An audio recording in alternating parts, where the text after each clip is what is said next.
Friends, ನಾನು ಪೂಜಾ. ನಾವು post office GDS ಬಗ್ಗೆ ನೋಡ್ತಾ ಇದ್ವಿ ಫ್ರೆಂಡ್ಸ್. ಹೌದು, ಸೊ ಪೋಸ್ಟ್ ಆಫೀಸ್ GDS ಬಗ್ಗೆ ಇರುವಂಥ ಎಲ್ಲ ಅಪ್ಡೇಟ್ಸ್ಗಳನ್ನು ಈ ನನ್ನ ಒಂದು ಚಾನಲ್ನಲ್ಲಿ ನಾನು ನಿಮಗೆ ಕೊಟ್ಟಿದ್ದೀನಿ. ಸೊ ನೀವು ಕೂಡ ನೋಡ್ತಾ ಇದ್ದೀರಾ, ಮತ್ತು ನೀವು ಕೂಡ ನೋಡಿ ನನಗೆ ತುಂಬ ಸಪೋರ್ಟ್ ಮಾಡ್ತಾ ಇದ್ದೀರಾ ಫ್ರೆಂಡ್ಸ್. ಹೌದು, ಸೊ ನೀವು ನಿನ್ನೆ ಕೇಳಿರುವಂಥ ಪ್ರಶ್ನೆಗಳು, ನಂದು 87 ಆಗಿದೆ, 97 ಆಗಿದೆ, 93 ಆಗಿದೆ ಮೇಡಮ್, ನಂದು ಆಗತ್ತಾ ಅಂತ ತುಂಬ ಜನ ಕೇಳಿದ್ದೀರಾ.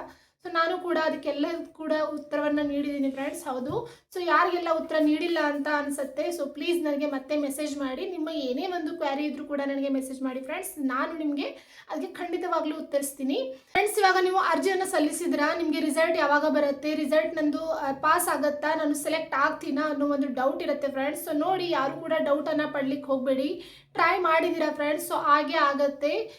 ಆದರೆ GDS ಪರೀಕ್ಷೆಯ ಒಂದು ಸ್ಪೆಷಾಲಿಟಿ ಏನಪ್ಪಾ ಅಂತ ಅಂದರೆ, ಇದಕ್ಕೆ ಪರೀಕ್ಷೆ ಇಲ್ಲ, ಒಂದು ಮೆರಿಟ್ ಆಧಾರದ ಮೇಲೆ ನಿಮಗೆ ಒಂದು ಸೆಲೆಕ್ಟ್ ಮಾಡ್ತಾರೆ ಫ್ರೆಂಡ್ಸ್. ಹಾಗಾಗಿನೇ ಹೇಳ್ತಾ ಇದ್ದೀನಿ, ಇವರು ಫಸ್ಟ್ ಪ್ರಿಯಾರಿಟಿ ಕೊಡುವಂಥದ್ದು 97, 98, 100 ಈ ರೀತಿಯಾಗಿ ಯಾವ ಪರ್ಸೆಂಟೇಜನ್ನು ತೆಗೆದುಕೊಂಡಿದ್ದಾರೆ, ಅದು 10th ಅವ್ರಿಗೆ ಫಸ್ಟ್ ಪ್ರಿಯಾರಿಟಿನ ಕೊಡ್ತಾರೆ. ಹಾಗೆಯೇ ಇವತ್ತು ಬಿಡುವಂಥ ಫಸ್ಟ್ ಮೆರಿಟ್ ಲಿಸ್ಟ್ನಲ್ಲಿಯೂ ಕೂಡ ಅವ್ರಿಗೆ ಫಸ್ಟ್ ಪ್ರಿಯಾರಿಟಿ ಇರುತ್ತೆ. ಸೊ ಯಾರು 97, 90, 98, 100 ಈ ರೀತಿಯಾದಂಥ ಮಾರ್ಕ್ಸನ್ನು ತೆಗೆದುಕೊಂಡಿದ್ದಾರೆ ಅವ್ರಿಗೆ ಈ ಒಂದು ಅವಕಾಶ ಇರುತ್ತೆ ಫ್ರೆಂಡ್ಸ್. ಹಾಗೆಯೇ ಯಾರು 90, 92, 93 ಹಾಗೆಯೇ 87, 89 ಯಾರು ಹೊಂದಿದ್ದೀರಾ ಅವ್ರಿಗೆ ಅವಕಾಶ ಇಲ್ಲ ಅಂತ ಅಂದ್ಕೊಳ್ಬೇಡಿ ಫ್ರೆಂಡ್ಸ್. ನೋಡಿ, ನಾನು ನಿಮಗೆ ಹಿಂದಿನ ವಿಡಿಯೋಗಳಲ್ಲಿ ತಿಳಿಸ್ಕೊಟ್ಟಿದ್ದೀನಿ. ಹಿಂದಿನ ವಿಡಿಯೋಗಳನ್ನು ನೀವು ನೋಡಿಲ್ಲ ಅಂತ ಅಂದರೆ ಪ್ಲೀಸ್ ಹೋಗಿ ಒಮ್ಮೆ ನೋಡಿ.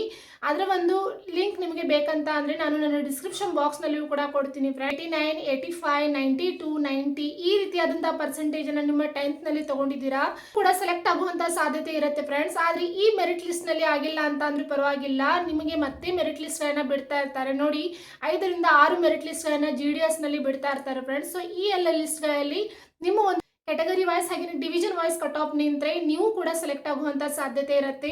ಅದಕ್ಕೋಸ್ಕರ ನಾನು ಎಲ್ಲ ಸ್ಟೂಡೆಂಟ್ಗಳಿಗೆ ಹೇಳ್ತಾ ಇದ್ದೀನಿ, ಯಾರು ಕೂಡ ಬೇಜಾರು ಮಾಡ್ಕೊಳ್ಬೇಡಿ, ಲಿಸ್ಟ್ಗಳನ್ನು ಬಿಡ್ತಾನೆ ಇರ್ತಾರೆ, ಅದರಲ್ಲಿ ನೀವು ಸೆಲೆಕ್ಟ್ ಆಗುವಂಥ ಸಾಧ್ಯತೆ ಇರುತ್ತೆ.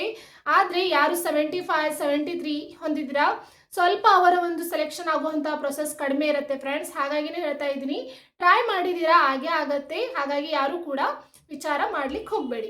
ಇನ್ನು ರಿಸಲ್ಟ್ ವಿಷಯ ಬರಬೇಕಾದ್ರೆ ನೋಡಿ, ಗೌರ್ಮೆಂಟ್ ರಿಸಲ್ಟ್ ಯಾವಾಗಲೂ ಕೂಡ ಮಧ್ಯಾಹ್ನದ ಟೈಮ್ನಲ್ಲಿನೇ ಬರುತ್ತೆ. ಅದೇ ರೀತಿಯಾಗಿ ಇವತ್ತು 28/2/2026 ಇವತ್ತಿನ ಡೇಟ್ ಆಗಿದೆ. ಹಾಗೆಯೇ ಇವತ್ತು ರಿಸಲ್ಟ್ ಬರ್ತಾ ಇದೆ ಫ್ರೆಂಡ್ಸ್. ಹೌದು, ಸೊ ಇವತ್ತು ಫಸ್ಟ್ ಮೆರಿಟ್ ಲಿಸ್ಟ್ ಬರ್ತಾ ಇದೆ. ಸೊ ಇವತ್ತಿನ ರಿಸಲ್ಟ್ ಬಂದ್ಬಿಟ್ಟು 3 o'clock ದಿಂದ 6 o'clock ಒಳಗಡೆ ನಿಮಗೆ ರಿಸಲ್ಟ್ ಬರುತ್ತೆ ಫ್ರೆಂಡ್ಸ್. ಹಾಗಾಗಿನೇ ಹೇಳ್ತಾ ಇದ್ದೀನಿ, ಯಾರೆಲ್ಲ ಅರ್ಜಿಯನ್ನು ಸಲ್ಲಿಸಿದ್ರಾ ಅವರೆಲ್ಲರೂ ಕೂಡ ಸೈಬರ್ ಸೆಂಟರ್ಗೆ ಹೋಗಿ ನೋಡಿ. ಇಲ್ಲ ಅಂತ ಅಂದರೆ ನಿಮ್ಮ ಮೊಬೈಲ್ ಫೋನ್ನಲ್ಲಿನೇ ನೀವು ಚೆಕ್ ಮಾಡ್ಬೋದು.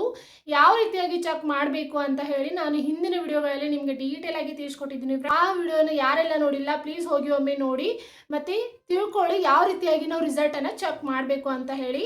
ಸೊ ನೋಡಿ, ಅದು 2025 ರಿಸಲ್ಟ್ ಆಗಿದೆ. ಬಟ್ ಅದೇ ಫಾರ್ಮೆಟ್ನಲ್ಲಿ ಇವತ್ತು ಬರುವಂಥ ರಿಸಲ್ಟನ್ನು ನೀವು ಚೆಕ್ ಮಾಡಬೇಕು. ಅದು ಕೂಡ ಅದೇ ಪ್ರೊಸೆಸ್ಗಳನ್ನು ಫಾಲೋ ಮಾಡಿ. ಹಾಗಾಗಿನೇ ಹೇಳ್ತಾ ಇದ್ದೀನಿ, ಕರೆಕ್ಟ್ ಆಗಿರುವಂಥ ಪ್ರೊಸೆಸ್ಸನ್ನು ಫಾಲೋ ಮಾಡಿಬಿಟ್ಟು ನೋಡಿ. ಅಲ್ಲಿ 2025 ಶೆಡ್ಯೂಲ್ ಜಾನ್ವರಿ ಅಂತ ಇದೆ, ಬಟ್ ಇಲ್ಲಿ ನಿಮ್ಮದು ರಿಸಲ್ಟ್ ಬಂದ್ಬಿಟ್ಟು ಶೆಡ್ಯೂಲ್ ಫೆಬ್ರವರಿ 2026 ಅಂತ ಬರುತ್ತೆ ಫ್ರೆಂಡ್ಸ್ ಇವತ್ತಿನ ರಿಸಲ್ಟ್. ಸೊ ಹಾಗಾಗಿನೇ ಹೇಳ್ತಾ ಇದ್ದೀನಿ, ಯಾವ ಡಿಸ್ಟ್ರಿಕ್ಗೆ ಹಾಕಿದ್ದೀರಾ ಹಾಗೆ ಎಷ್ಟು ಕಟ್ ಆಫ್ಗೆ ನಿಂತಿದೆ ಇದೆಲ್ಲ ಡೀಟೇಲ್ ಆಗಿ ಇವತ್ತು ರಿಸಲ್ಟ್ ಬರ್ತಾ ಇದೆ. ಸೊ ನೋಡಿ, ಟೈಮಿಂಗ್ ಕೂಡ ನೋಟ್ ಮಾಡ್ಕೊಳ್ಳಿ, 3 ಗಂಟೆಯಿಂದ 6 ಗಂಟೆ ಒಳಗಡೆನೆ ನಿಮ್ಮ GDS ರಿಸಲ್ಟ್ ಇವತ್ತು ಬರ್ತಾ. ಸರ್ವರ್ ಬಿಸಿ ಅಂತ ಬರ್ಬೋದು, ಯಾಕಂದ್ರೆ ತುಂಬಾ ಸ್ಟೂಡೆಂಟ್ಗಳು ಚೆಕ್ ಮಾಡ್ತಾ ಇರ್ತಾರಲ್ವಾ. ಸೊ ಹಾಗಾಗಿ ಸರ್ವರ್ ಬಿಸಿ ಅಂತ ಬರುತ್ತೆ. ಸೊ ನನಗೆ ಒಂದು ವೇಳೆ ರಿಸಲ್ಟ್ PDF ಸಿಕ್ಕಿದ್ರೆ ನಾನು ಇದೇ ಒಂದು ಚಾನೆಲ್ನಲ್ಲಿ ಅದನ್ನು ಅಪ್ಡೇಟ್ ಮಾಡ್ತೀನಿ ಫ್ರೆಂಡ್. ನೀವು ಕೂಡ ಮೊಬೈಲ್ನಲ್ಲಿಯೂ ನೋಡಿ ಮತ್ತು ನಿಮ್ಮ ಸೈಬರ್ ಸೆಂಟರ್ನಲ್ಲಿಯೂ ಹೋಗಿ ನೀವು ಚೆಕ್ ಮಾಡ್ತಾ ಇರಿ ಫ್ರೆಂಡ್ಸ್. ಹಾಗೆ ನೀವು ಕೂಡ ಸೆಲೆಕ್ಟ್ ಆಗ್ಬೋದು. ಆದರೆ ನಿಮ್ಮ ಮೆರಿಟ್ನಲ್ಲಿ ನೀವು 98, 97, 90, 98, 100 ಈ ರೀತಿಯಾದಂಥ ಪರ್ಸೆಂಟೇಜ್ ನಿಮ್ಮ 10th ಇದ್ದರೆ ನೀವು 100% ಆಗಿ ಪಾಸ್ ಆಗ್ತೀರಾ ಫ್ರೆಂಡ್ಸ್. ಹಾಗೆ ಕಡಿಮೆ ಇದ್ದವರು ಬೇಜಾರು ಮಾಡ್ಕೊಳ್ಬೇಕು ಅಂತ ಏನಿಲ್ಲ. ನೋಡಿ, ಒಂದು ವೇಳೆ ಈ ಮೆರಿಟ್ ಲಿಸ್ಟ್ನಲ್ಲಿ ಸೆಲೆಕ್ಟ್ ಆದವ್ರಿಗೆ ಏನಾದರೂ ಡಾಕ್ಯುಮೆಂಟ್ ವೆರಿಫಿಕೇಷನ್ನಲ್ಲಿ ಏನಾದರೂ ಪ್ರಾಬ್ಲಮ್ ಆದರೆ ಆವಾಗ ಅಲ್ಲಿ ನೀವು ಬರುವಂಥ ಸಾಧ್ಯತೆ ಇರುತ್ತೆ ಫ್ರೆಂಡ್ಸ್. ಹಾಗಾಗಿ ರಿಸಲ್ಟನ್ನು ಹೇಗೆ ಚೆಕ್ ಮಾಡೋದು ಅಂತ ಅಂದರೆ, ನಿಮ್ಮ ಒಂದು ರಿಜಿಸ್ಟರ್ ನಂಬರ್ ಇರುತ್ತೆ ಅಲ್ವಾ. ಸೊ ಆ ರಿಜಿಸ್ಟರ್ ನಂಬರ್ ಹಾಗೆಯೇ ನಿಮ್ಮ ನೇಮ್ ಇರುತ್ತೆ, ಅದ್ರ ಮುಂದೆನೇ ಡಿವಿಷನ್ ಕೊಟ್ಟಿರ್ತಾರೆ ಮತ್ತು ಅಲ್ಲೇ ನಿಮ್ಮ ವೆರಿಫಿಕೇಷನ್ ಕೋಡ್ ಕೂಡ ಕೊಟ್ಟಿರ್ತಾರೆ. ಅಂತ ಅಂದರೆ ನೀವು ಯಾವ ಡಿವಿಷನ್ಗೆ ಪಾಸ್ ಆಗಿದ್ದೀರಾ, ಯಾವ ಡಿವಿಷನ್ಗೆ ಸೆಲೆಕ್ಟ್ ಆಗಿದ್ದೀರಾ, ಹಾಗೆಯೇ ಯಾವ ಒಂದು ಡಿವಿಷನ್ಗೆ ನೀವು ಡಾಕ್ಯುಮೆಂಟ್ ವೆರಿಫಿಕೇಷನನ್ನು ಯಾವ ಒಂದು ಡಿವಿಷನ್ನಲ್ಲಿ ನೀವು ಹೋಗಿ ಮಾಡ್ಕೊಳ್ಬೇಕು ಅನ್ನುವಂಥ ಡೀಟೇಲ್ ಎಕ್ಸ್ಪ್ಲನೇಷನನ್ನು ಕೂಡ ನಿಮ್ಮ ಒಂದು ಹೆಸರಿನ ಮುಂದೆನೇ ಕೊಟ್ಟಿರ್ತಾರೆ ಫ್ರೆಂಡ್ಸ್. ಸೆಲೆಕ್ಟ್ ಆದಮೇಲೆ ಡಾಕ್ಯುಮೆಂಟ್ ವೆರಿಫಿಕೇಷನ್ ಎಲ್ಲ ಕರೆಕ್ಟಾಗಿ ಇಟ್ಕೊಳ್ತೀನಿ ಅಂತ ಅಂದ್ಕೊಳ್ಬೇಡಿ.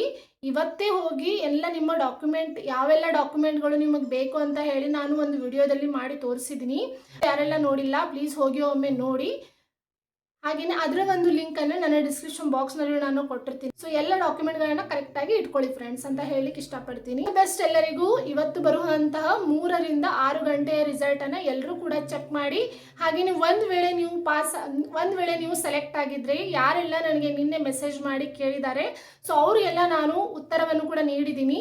ಸೊ ನೀವು ನನ್ನನ್ನು ಕೂಡ ನಿಮ್ಮ ಖುಷಿಯಲ್ಲಿ ಭಾಗವಾಗಿ ಮಾಡ್ಕೊಳ್ಳಿ. ಹಾಗಾಗಿ ಹೇಳ್ತಾ ಇದ್ದೀನಿ, ಯಾರೆಲ್ಲ ಸೆಲೆಕ್ಟ್ ಆಗಿದ್ದೀರಾ ಪ್ಲೀಸ್ ಒಂದು ಮೆಸೇಜ್ ಮಾಡಿ ಹೇಳಿ, ನಾನು ಕೂಡ ಖುಷಿ ಪಡ್ತೀನಿ ಫ್ರೆಂಡ್ಸ್ ಅಂತ ಹೇಳ್ತಾ ಇವತ್ತಿನ ವಿಡಿಯೋ ಇಲ್ಲಿಗೆ ಮುಗಿಸ್ತಾ ಇದ್ದೀನಿ. ಸೊ ಮುಂದಿನ ವಿಡಿಯೋ ಮತ್ತೊಂದು ವಿಷಯದ ಜೊತೆ ಬರೋಣ. ಅಲ್ಲಿವರೆಗೂ ಬಾಯ್.